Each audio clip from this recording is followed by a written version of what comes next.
Four, three, two, one. Hello, everyone. Welcome back. Thank you so much to everybody who's been joining us each week. And if you're new to the show, thanks so much for joining us. This is Own Your Gifts, episode 7. This is my co-host. Bloody hell, wrong way. My co-host Joey, and Joey and I. Today's topic is on gambling. One of the things that certainly comes up a lot in recovery, and then show Own Your Gifts. We really like to focus on the gifts of recovery. So Joey, welcome back for this week's episode, mate. Thanks for joining us. Thank you for having me. Thank you for letting me be a part of this and co-creating this show with us. I'm excited for our guest, and it's a topic that is near and dear to my heart. It's one of gambling was actually my first addiction, it's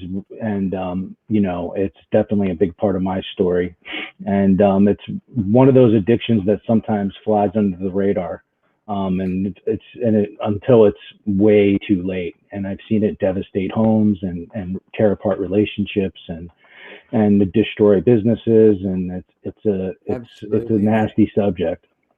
It certainly is, Joey, and certainly one that comes up a lot in recovery. So before we introduce our awesome guest, who is Jessica, who actually has experience in gambling and recovery from gambling whilst in recovery, but she also works in a gambling establishment. So it'd be lovely and interesting to hear her perspective. But guys, if you're joining us today for the first time or you're coming back, please let us know where you're watching from. Drop your comments. Let us know where you're watching from. Say hi, please. It's a pleasure to have you, and we're really grateful to have you here on board. One of the amazing things about this platform is it brings us together from all over the globe. Joey's coming to us live from Jersey City over there in America, and Jess is coming to us live. Let's bring Jess on. Jess, sorry that took so long. Welcome, Jessica. Hey, guys. How are we? Welcome, Jess. Good, Jess. Thanks so much for joining us. Jess, I was just about to say where you're coming live from. Let us know where you're coming in from. I'm coming in from Liverpool in Sydney. Livo. I grew up out in that district too, so it's a pleasure to have you with us here today, Jess. How close are you to the beach, Jessica? To the ocean? I'm about an hour drive away from Wollongong, which would be my closest beach kind of area. Hour? Awesome. Hey, just saying hello. Hey, Steph. Steph's coming in from Wollongong. Kenny's coming in from where are you coming in from, Kenny? Kenny's from Texas, actually. And Matt, it's a pleasure to have you too, mate. Matt's coming in from New Carolina. Jess, it's a pleasure to have you. And one of the things I absolutely love is exploring and talking about some of those things and the effects of gambling. Can I just share this with our audience first? I've been involved in the recovery, network for some time. And one of the most toxic of all diseases or dysfunctions is that gambling. I've heard some horrible stories about the horrific shit that can turn bad from gambling. Like for me, being an ex-heroin addict, it took me 17 years to really destruct my life. I believe with gambling, you can just throw everything away like in an hour. Would that be right, Jess? Yeah, I've seen people do it within half an hour, especially with how high the bets are at the moment. Sure. It's quite scary. I've been on both ends of the coin. I'm sure there's some sort of, when I was 14, my uncle owned a bar, and I was always in that bar, and I fell in love with bars before I could even drink at bars. And one of the first things that he did with me, as probably like 13 or 14 years old, aside from giving me a key to the bar, which was fantastic, was he gave me a $5,000 allowance to do sports gambling with. I had a box, and he'd keep it in his office, and I'd put my bets in with him. And throughout the year, I would either make money or lose money. And I got really addicted to that juice. Now, my alcoholism and drug addiction was certainly budding, and probably obvious to most other than me that was going to be a problem, but it was very clear to me that it was a problem. And the buzz that I got from it, and that turned into had me having my own box, and getting into some serious gambling debt, mostly through sports gambling, but casinos too. Going, taking my rent money and taking a bus to Atlantic City, and hoping to quadruple all the money and end up begging for change for a bus ride home. That's happened multiple times. What I found through my recovery, and I did some recovery work around my gambling addiction. I'm also, I'm a gutter junkie and alcoholic and everything else that goes along with it. But what I found to me was the most, I guess the risk taking associated with losing. Like when I would lose, I got off on coming up with money that I didn't have, which is just another example of the insidious nature of addiction. It's kind of backwards. Like that was where I got the most juice. Like that's where I got the buzz. It was finding money that I didn't have. Like who did I need to steal it from? Who did I need to take advantage of? Who did I need to fuck? And what did I need to chase? And that's just, it's like most, addictions. It's like, I don't know if either of you have heard of that before. I mean, I've heard it in rooms of GA and Gamblers Anonymous, but like, it wasn't the winning. It wasn't the losing. It was the chasing, the come up with the money to pay. Absolutely. And later on in my life, I ended up on the other side of those things, taking bets, and I watched family and friends, married men with children gamble away $40,000 in a week, and not have to figure out how to way to come up with it, and owing money to dangerous people. So it's a nasty business.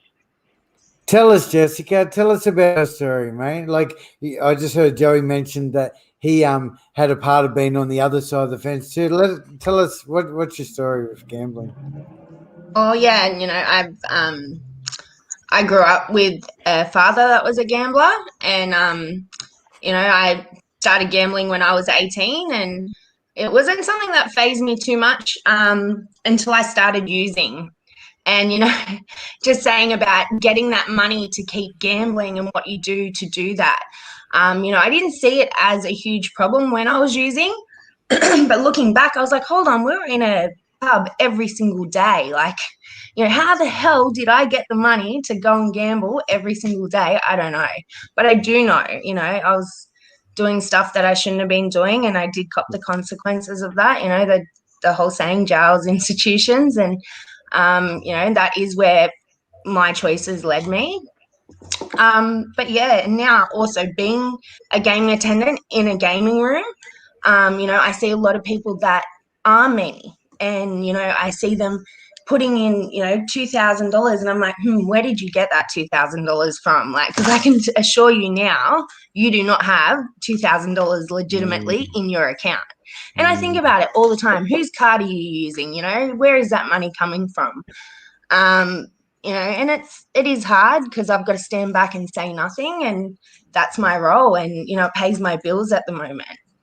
But yeah, sorry, I've got a 6-month-old puppy sitting right next to me, so that's who I'm trying to keep entertained as well. Hey Max, welcome to the show, Max. Hey Jeff, the destruction can happen in just an hour, can't it? Like, absolutely. You said 2,000, like, but I mean, you can blow $2,000 literally in 10 minutes, yeah, if you're not having any luck. Oh, absolutely. I have a friend that's not an addict but a gambler, and he says to me, I have no intentions of going in there and putting 10 grand in, but next minute I've maxed out 4 credit cards and I can't even afford a $4.50 coffee the next day. And this is a very, affluent man. He runs businesses. He has kids, he has a wife, family, but yeah, he's completely addicted to the poker machines, and he's lost everything and come back. And through my friendship with him, thank God he stopped gambling, because, you know, through conversations and showing him how people can absolutely lose everything and he's got more to lose now, he has stopped gambling, which has been great. But yeah, Awesome. Well done.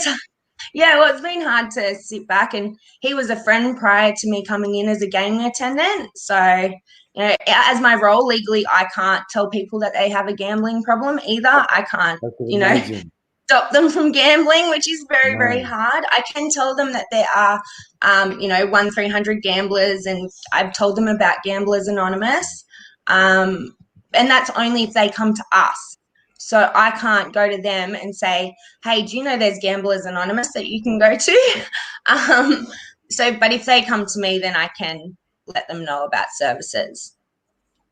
Sure. Cool. You know, Joey, just before you jump in, like, I just want to let and share a little bit with people about what it's kind of like to be a compulsive gambler. And I'm sure most of you and a lot of you guys out there watching, and we've got quite a few people watching. Hello to everyone. Please let us know where you're watching from. But, you know, and this is an all too common theme that I do here, but people can literally go into like this phase where you just block out everything, you know, and you can sit there at the machine pouring money in.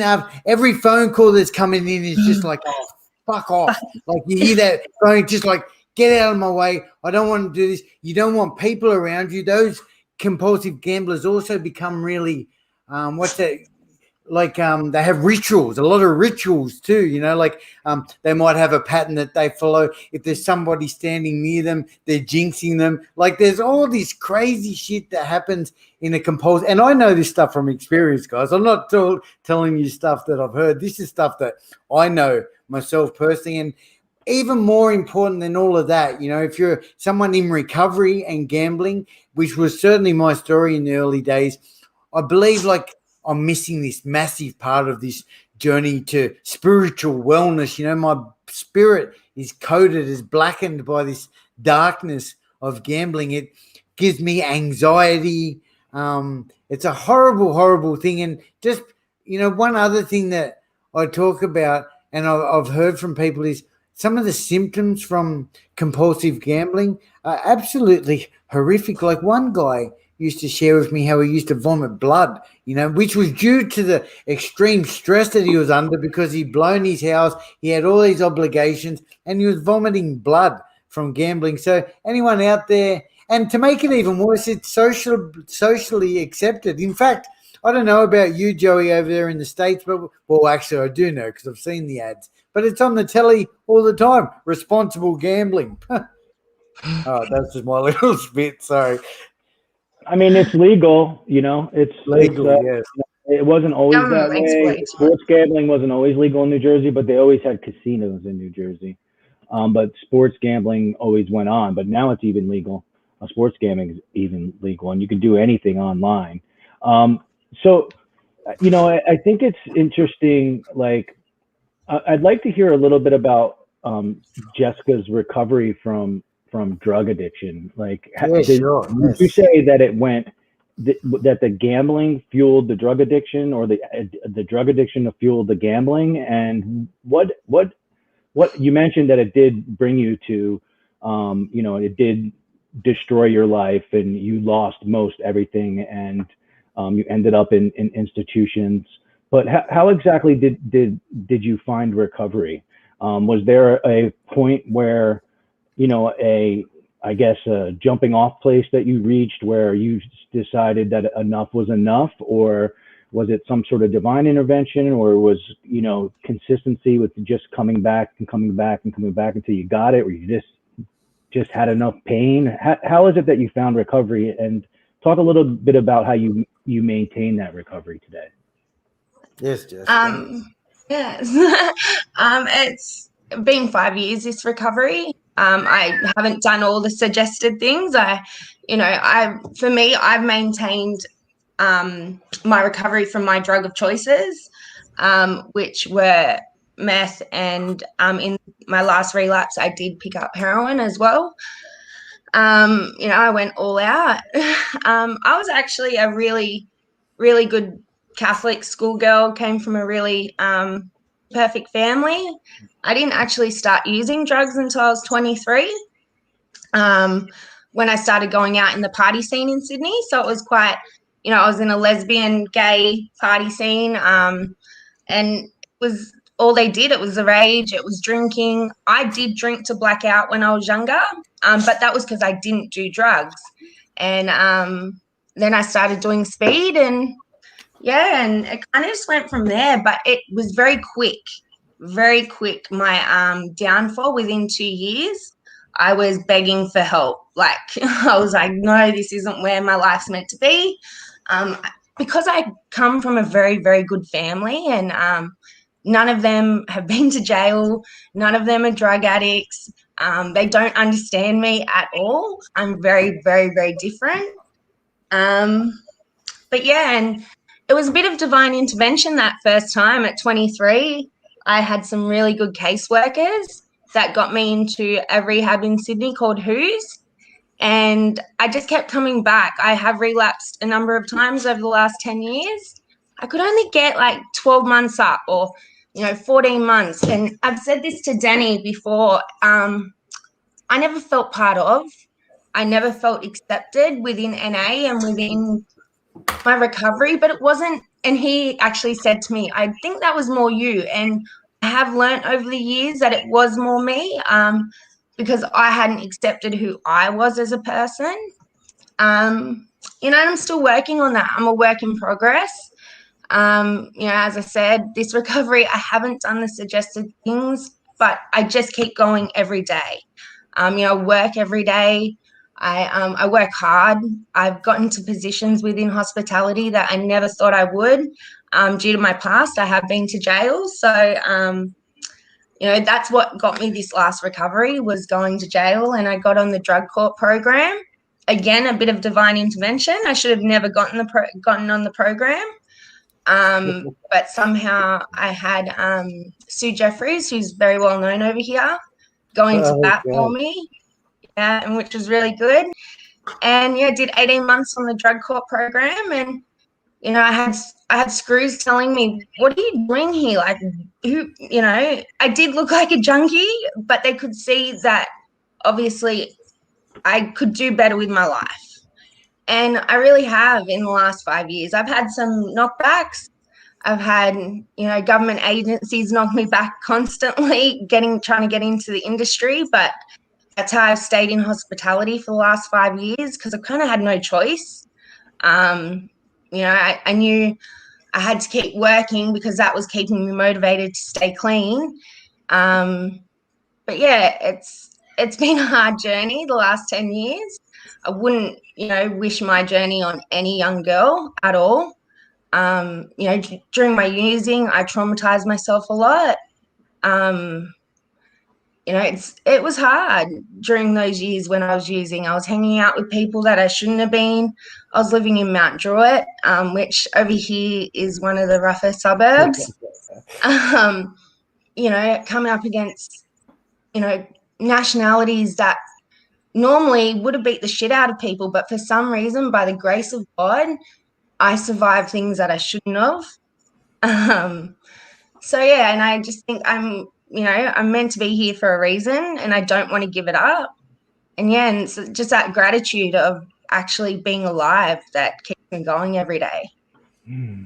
That's awesome, Jess. First, let me say congratulations to you, and thank you so much for sharing, that really personal stuff with us. Congratulations on your recovery. I love that. I love being on this journey of recovery too. And I just wanted to touch on, you said a few things just then that I want to give a couple of shout outs to as well. But congratulations on your recovery. And also you reminded me that recovery doesn't, and addiction does not discriminate. You talked about your family absolutely there. And it doesn't matter, does it? It doesn't matter how good or how bad our family was. I think it definitely changes our journey, but addiction does not discriminate, and that absolutely includes gambling. Would you agree?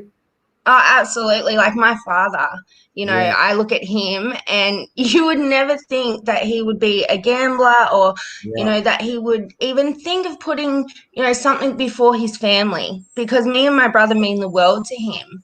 But, growing up, he did. Yeah. It wasn't to the extremes that I see, and I do see it with a lot of fathers, and it's hard, and some days I do want to sit back and say to them, you have children at home to feed. You have children relying on you, but I can't. Again, when I was gambling, I would gamble and not know whether I was going to have a roof over my head for the next week.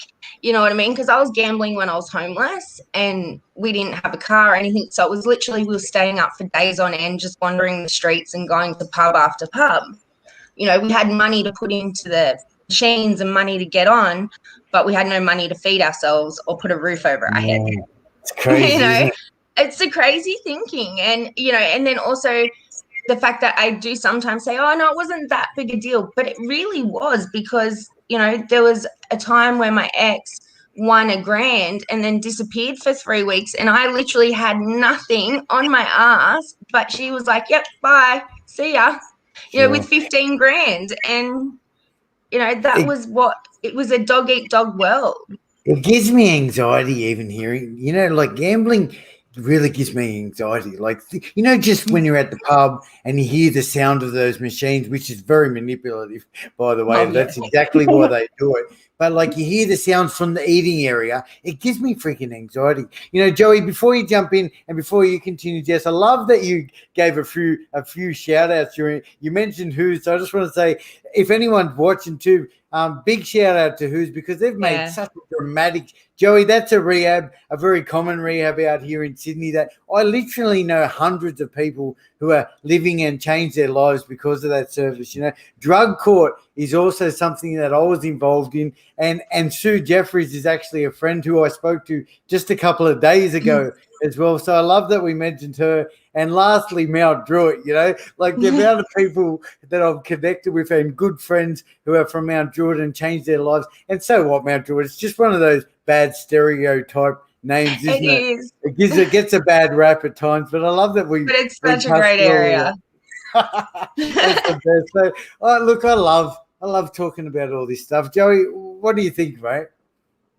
There's a couple of things that I really related to when Jess was sharing, and one of those things is what you touched on, Danny, is that the disease of addiction doesn't discriminate.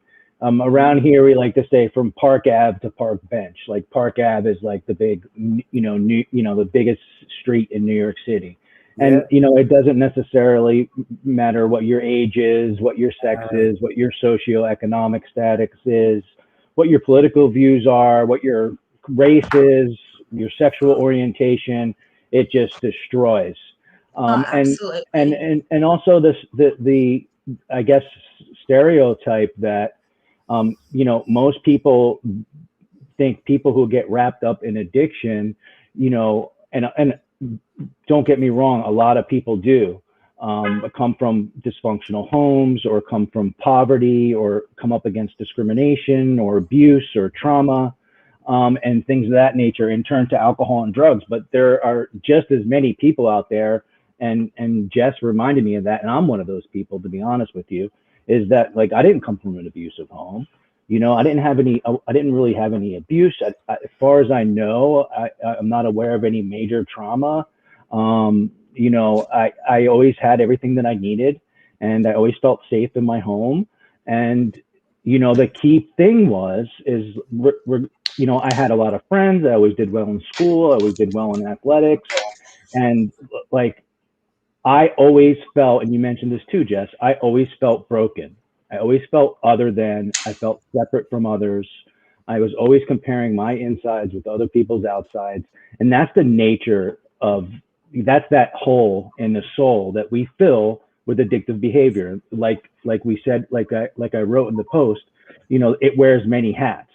Sometimes it's alcohol, sometimes it's drugs, sometimes it's overeating, sometimes it's undereating, sometimes it's controlling other people or spending or over exercises.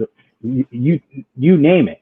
Name it. It's all the same thing. You know, it comes from like this hole in our soul and our inability to be one of, like human amongst humans, and constantly comparing ourselves with other people. I think that is the cause of most sickness. And we just happen to either stumble upon or choose alcohol or drugs or insert addictive behavior here to fill that hole up. So those were some of the things that really, really hit on it with me, and that I could really relate to. And it's almost always the case, as far, you know, working with people in recovery, and you know, the years that I've been in recovery, and the recovery work that I've done, and the self-introspection work I've done. I think that it's rooted in our thoughts and our inability to see commonality amongst other human beings. Yeah, definitely. It's a popular topic, you know. It really is. Like, and I always touch on this. Like, I believe that every single one of us, and thanks so much to everyone for joining us. We've had quite a few people on the stream, and like every single human is probably affected in one way or another by a loved one, themselves, a family member affected by compulsive gambling. You know, my father. Thank God he doesn't have any technology and he can't watch this, but I'm going to say it, like, he's a bad gambler, man. He has been all his life, all my life, I should say. It's ruined him, actually, you know. And if my brother's out there watching, I'm sure they can absolutely agree. But it's such a debilitating, like, it changes our whole personality, because everything becomes about wanting more, and you're never quite satisfied. It's a horrible, hideous disease, and I'll call it a disease. I love that dis-ease of self, you know, constantly chasing something that doesn't even exist. Anyone else out there who knows of gambling, like, you're not even chasing the win, and it's kind of what we touched on before, is it? We're just chasing that high almost to lose. It's guaranteed we're going to lose, yeah? Absolutely. And a lot of gamblers know, a lot of my big punters know that they're not going to actually win. And I'm like, why? Why? You know, in my head, I'm going, why are you doing this? Like, you know, and I do have a lot of people that come into my rooms that are from shady backgrounds. And sometimes I think, oh, well, that's your punishment because you're never going to get caught. But then I also have a lot of, it's a changing generation of gamblers as well.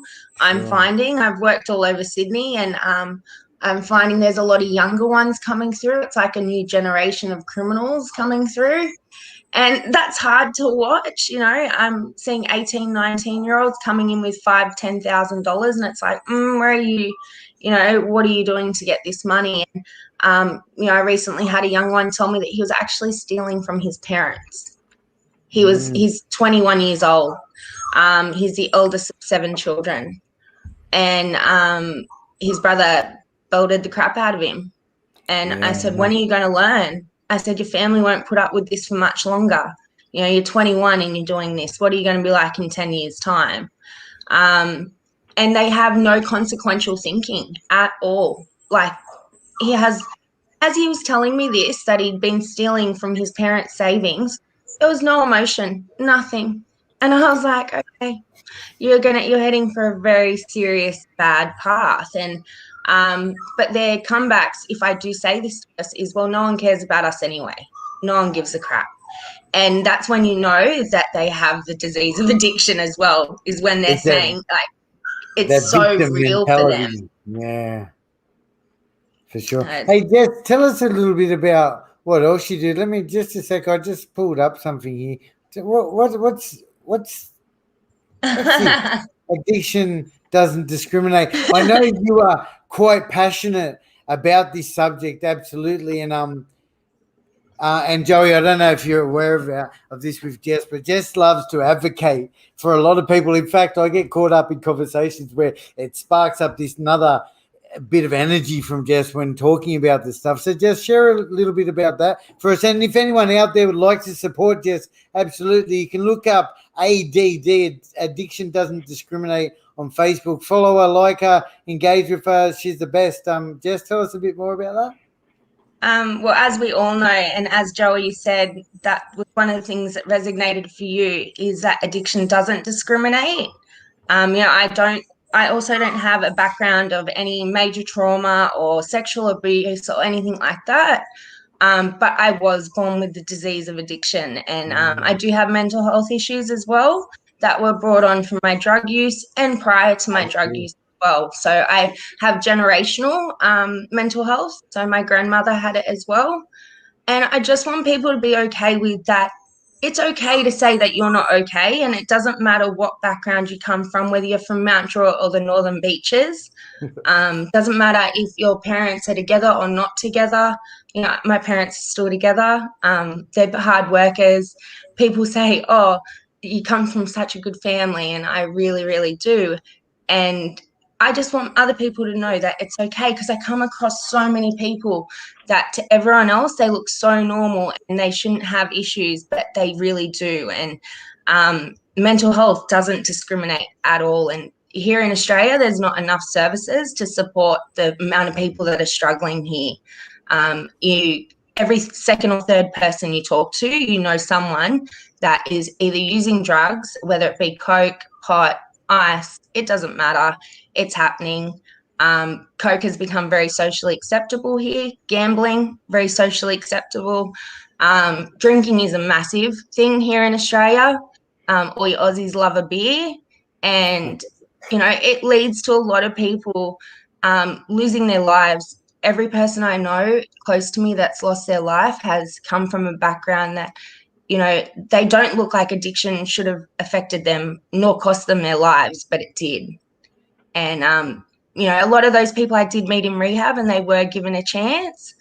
But more people here in Australia need chances because we're a small country and we can do it. It is doable to make things work for more people. Yeah, I love that. I'm gonna follow that. The ADD. I'm glad to be connected with you. Something that struck me was, you were mentioning the young man, not being aware of the fact that there were consequences associated with his behavior. And again, I think this is another slippery, insidious way that the disease gets us is for me personally, I had major consequences associated with my addictive behaviors from the get-go. Like before I was even out of my mid-teens, I was having major consequences. And none of it mattered to me because the most important thing to me was getting what I needed. So from the moment I picked up a drink for a first time, like that became my number one priority. And it didn't necessarily matter what the consequences were. And it was running on automatic. I actually couldn't even see the consequences, and they were right in front of me. I mean, I was wearing it. I was causing wreckage. I was ending up in jail. I was losing jobs. I was unable to form real intimate relationships with other human beings. I pushed everybody away that was in front of me. It went on for decades. I had been in treatment. I had been in recovery rooms. I had been into detoxes. I had known many people who got into recovery, who turned their life around and were thriving. I knew many, including close, intimate, immediate family members who died in one way or another from addiction, from murder, suicide, overdose, car accidents, some other type of accidents, drinking themselves to death. And I was oblivious to it. And you would think that, okay, I was educated on addiction, right? I was around, recovery was being presented to me. I was obviously suffering, and anybody who was in contact with me was suffering.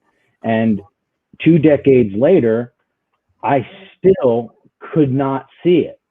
Like that clearly detached from reality, insanity. There's no way to even other way to look at it. And I still wasn't done 20 years later with the pile of consequences associated with what I was doing. It still was more, the relief that the little bit of relief that I got from the drugs or the drinking or the addictive behavior outweighed any of the pain and consequences associated with it, right down to the end. I mean, that's kind of scary. And you know, I'm blessed. Like, I'm truly blessed to be alive and to be sober today and to be in good health. But the truth is which is why this is really serious, and why, you know, Danny and I do what we do to raise awareness, is that most people like us end up dead, in jail, or at the very best in a mental institution somewhere. So this is serious business, and there is not only one way to recover. You know, I personally got clean and sober in rooms, 12-step rooms, and you know, that's what worked for me. But there's other ways. There's other ways to recover. The key is to have an awareness that there's a problem, and most importantly is to surround yourself, put yourself in some kind of community with people with a common problem and a common solution. Thanks for acknowledging that, Joey. Sorry, just before you go, like, I think it is really important. You know, like, I come from this total abstinence-based model, yeah, and that's only because, like, personally, I had 17 years of trying to give this a crack, you know, and 17 years of failure, you know. For me, and the reason I am so passionate around that total abstinence model is because, you know, like, I guess because I'm still here, you know, today. So, but I love, you know, and I've actually spent 5 years. I spent 4 years at uni. I spent 2 years at TAFE. I've spent a lot of time studying, and I love how it's really important to acknowledge that a harm minimization and different types of models are incredibly important. And in fact, as naive as I sometimes am, there's a lot of happiness and people living their very best lives through still having a social drink. You know, let me tell you, for me, if I'm going to have a social drink, I'm going to buy myself a box of Fits, and I'm going to be probably on the heroin a couple of hours later, maybe half an hour later. But I kind of have, I also acknowledge I've kind of been brainwashed into to believing that. Now, I'm more than happy to believe that, because I love my life completely abstinent from any substance. Okay, that's just me personally. Like, I love the idea of putting a drug or a drink or any kind of chemical into my body. Makes me sick to think that, you know. But yeah, I just wanted to acknowledge that. And please, if you're watching, if you're coming from another space, share your experience with us around that. You know, recovery is possible. And what is recovery? It's a better life than we had, maybe. Yeah. What do you reckon, Jess? It's funny that you brought up harm minimization, because that is something I strongly advocate for, is harm minimization. And I strongly believe in complete abstinence in early recovery. I think everyone needs it. You need a complete bloody detox. I don't believe in the no smoking thing at some rehabs they have here. That drives me insane. I think that's ridiculous. Like, don't take everything. For God's sake, we're struggling as it is. But yeah, I strongly believe in complete abstinence. I stayed completely abstinent for 18 months of this recovery and had a drink after 18 months. I don't like the taste of alcohol. I don't like the hangovers. So it's nothing, you know, when I started using drugs, I stopped drinking. I did something I hated myself for when I was 22. I will never forgive myself. I punched my brother in the face and almost broke his jaw when I was drunk. And after that, I never, ever wanted to be that person ever again that hurt someone I love so much. I still get very emotional about it because I don't think he's ever forgiven that. You know, and those are the things, like, you know, young girls out there struggle with. You know, you're surrounded by influences, and the first person that ever gave me ice was my boss, who I had trusted for many, many years, and he told me it was smokable speed. So, yeah, there are young girls out there like me that are very naive and dumb and uneducated. There was something you brought up, Joey, about even though you had the consequential thinking, you were still going to keep using. And I've been told that by a lot of people, just why bother? They're going to do it anyway. Well, you know what? Yeah, they are, but at least let them have a bit of education around it. At least let them know that that pipe that they're about to pick up could destroy their lives for the rest of their lives. You know, I hear of 15-year-olds out there that are addicted to ice, a 13-year-old in Blacktown that's using ice and pregnant, and, you know, has the girl that's pimping her out is 15 years old. Like, this is stuff that is going on in our communities that, like Waleed said on the project the other night, we're digging our heads in the sand and ignoring that it's going on, but it is happening. And there's zero education in the schools here in Australia. There's, I think, Happy Harold, where they teach you about sex education. There's a huge thing here in Australia at the moment about consent. There's girls that are being put into sexual positions that they don't want to be, and then that's affecting their mental health, which then leads to, you know, them picking up drugs or alcohol to numb out the feelings. This is where it's all stemming from as well. So this was going on back when I was in high school, where there was no social media. Now there's social media. It's getting worse. And the ability to share the message has become so much easier as well, I guess, like we're doing right now. So, yeah, I wonder why they. Well, look, I'd love to hear your perspective on this too, Joey. Like, for me, it's because I'm involved in recovery, and because I work in recovery, and because I take phone calls from loved ones each day. I actually talk about the awareness being really great, actually. Like, and I understand I'm a bit naive at times, but I think, like, I can literally give 10 referrals to someone right now, but then you get Jess's perspective on it. It's actually like, all right, those 10 referrals, fine, but every single one of them makes all these different demands of us to be able to provide this information, that information, this impossible stuff. Then they ask you to go on a waiting list for 8 weeks to get there. So there's that side of it. And then I think about you, Joey, over there in the States, in Jersey, and I know Australia, and I could be wrong again and naive, but I think where our health system is, we're incredibly blessed, Jess, actually, compared to, would that be right, Joey? Like, I'm talking, Jess and I probably have never paid 1 cent for our rehabilitation to get us to where, well, I should talk for myself. I haven't. Okay, I there haven't, you go. but I know someone that has recently paid $60,000 for rehab. And I said, what junkie out there has $60,000 to pay for rehab? Are you joking? It does happen. But I think... But yeah, it happens more often than not. We were some of the lucky ones, Danny, that did get it for free. Yes. I think God chose me in a way, in that sense. Yeah, me too. And so, look, so my perspective on it is, I think we're incredibly blessed, you know, like, I think, but Joey, like, share with us what it's like over there, please. Like, I think we've taken it a bit for granted, or I can take it a bit for granted. What's it like over there to seek treatment and help? There is assistance through the state and through the government. Okay. There are programs in place around, like you mentioned, drug court. They have that here. However, you know, the care that is provided, you know, charity care, you want to call it. I don't necessarily know the name of it, but is certainly of lesser quality than if you were to come out of your pocket. You know, and some recovery places take insurance, some don't. You know, I don't know if it matters, to be honest with you, man. It's like where it is. It really matters on, like, have you had enough? Yeah, and are you looking for another way of life?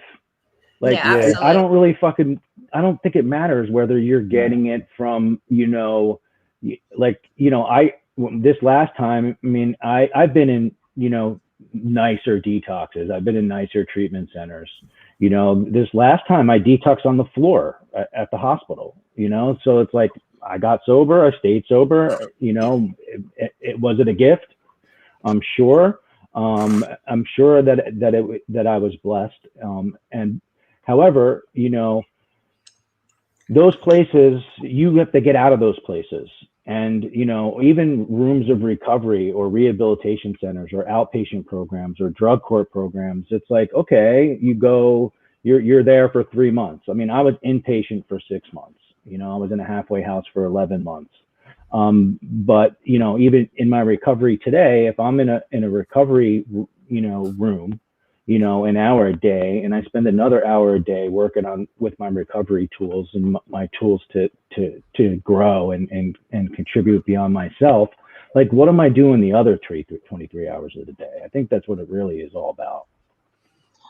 Totally. And look, the show's about own your gifts, you know, and I love this thing. And like, it really does come down to what am I love one of the questions I ask the guys when they come in is, are you willing to do whatever it takes? You know, like people come in and say, yeah, I'm willing to do whatever it takes, but then they take back their will, they take back all these ideas, and all of a sudden then we're not willing to do whatever it takes. And I think I don't know, but I was very lucky that all that stuff that I got involved in the early days of recovery. And I say it every week, but I'm talking about connection. I'm talking about sponsorship, mentoring. I'm talking about, you know, daily meetings for me. I'm talking about finding myself a higher power.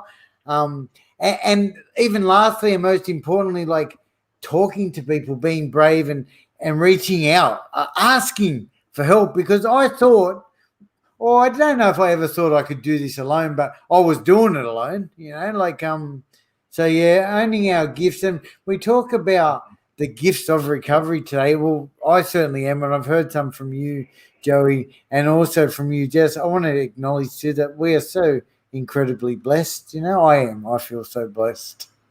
Yeah, absolutely. I think of my role as a gaming attendant, and I see it every day. You know, the addiction to the drugs and the gambling and the alcohol, and I think, thank God, I'm so grateful I'm not there. Yeah. You know, I'm not feeling that pain, Yeah. that misery. You know, leaving the gaming room, walking in with that 10 grand and walking out with nothing.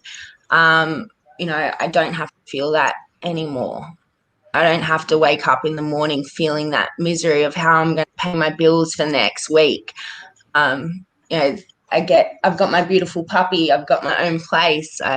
You know, manage beautiful pubs. I get to talk to people about my journey. And, you know, I met some amazing young women in the last 12 months through my role as stepping up as a manager, and seeing what they go through. And I'm so proud of a lot of the young women out there that aren't turning to addiction or, well, turning to drugs like I did my pain. You know, I say that to them every day. You know, be proud that, you know, that you're getting through your pain without having to numb it with alcohol or drugs. And I think that has to be commended as well, like, because yeah, there are a lot of people out there struggling with the stuff that's going on in the world today, aren't picking up. So that's also a good thing. And there has been a lot of things that I could have picked up over in the last 5 years, which are triggers for me. So death and loss is a huge trigger for me. And I've lost a couple of people close, and I haven't used. So that's been a huge plus. For sure. Joey, it's been 45 minutes, 48 minutes. Thanks everyone for participating. It's been really active, guys. This show's building. I love raising awareness about, you know, recovery absolutely in the community, and, you know, the effects that addiction certainly has on, you know, on ourselves and our loved ones too. Joey, we normally wrap the show up with something, do we? What do we do?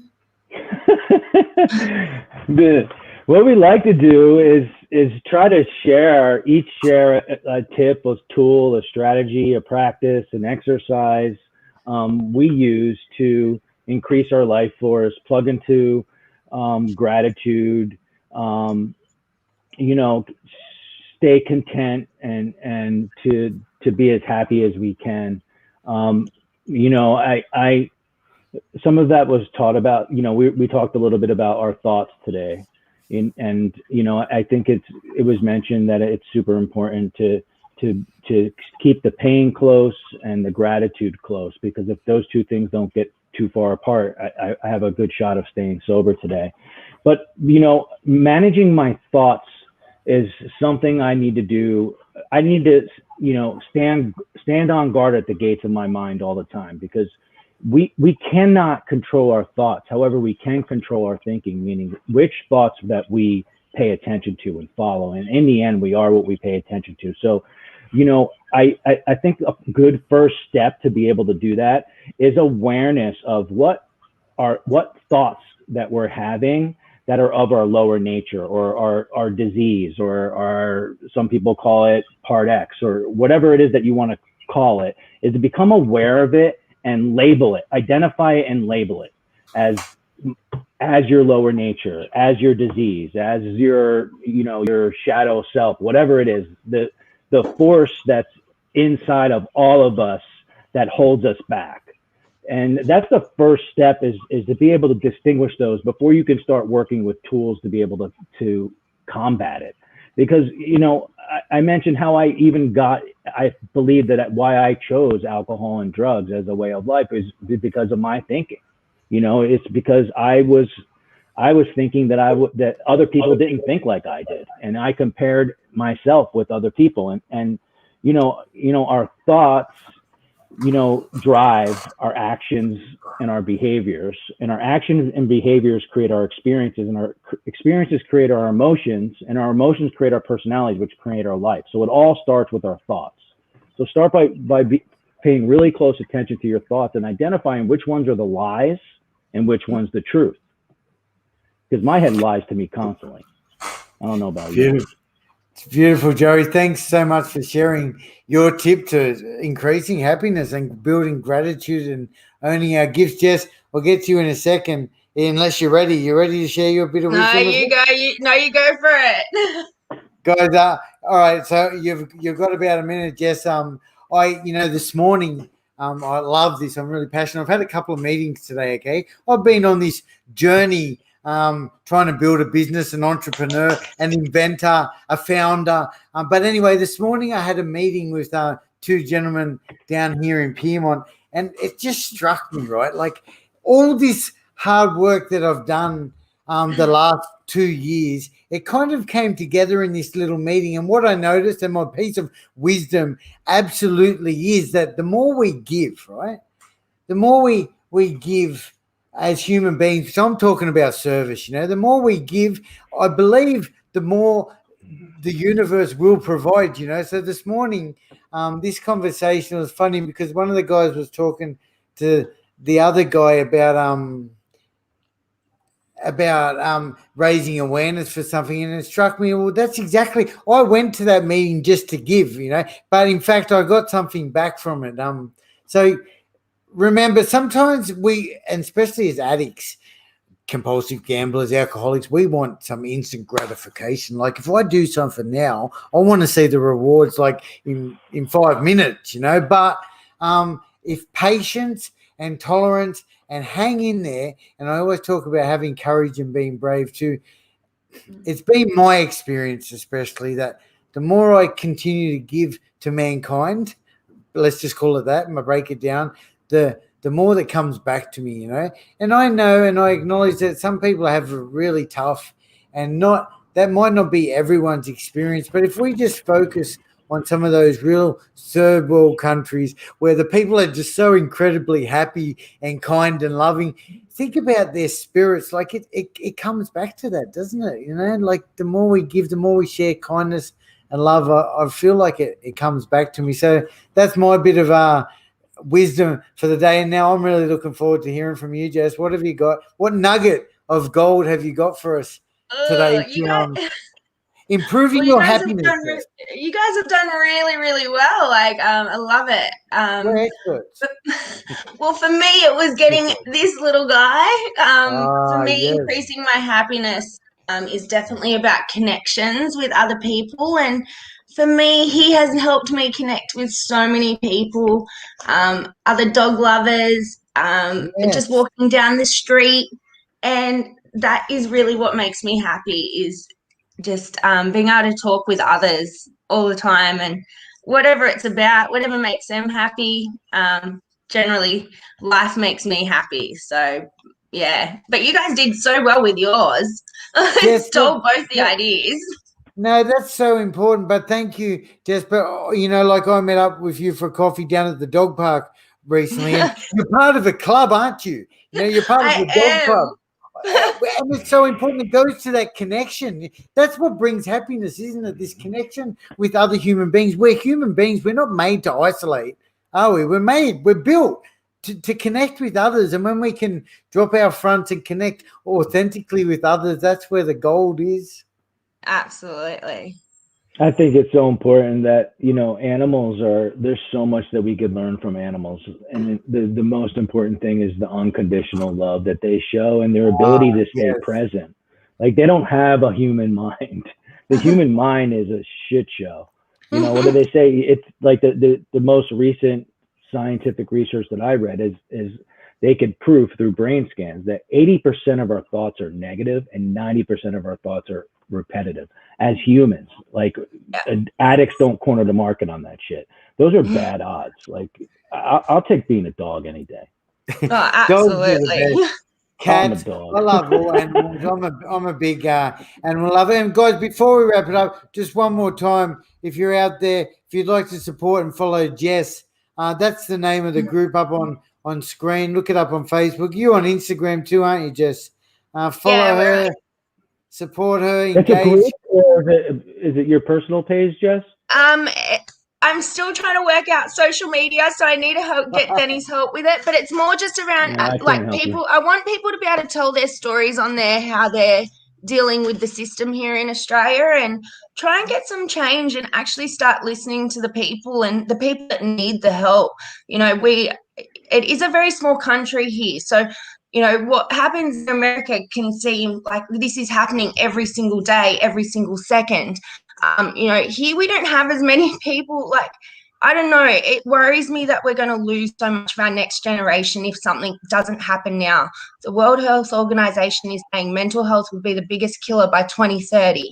If we don't do something now, we're going to lose a lot of our younger generation.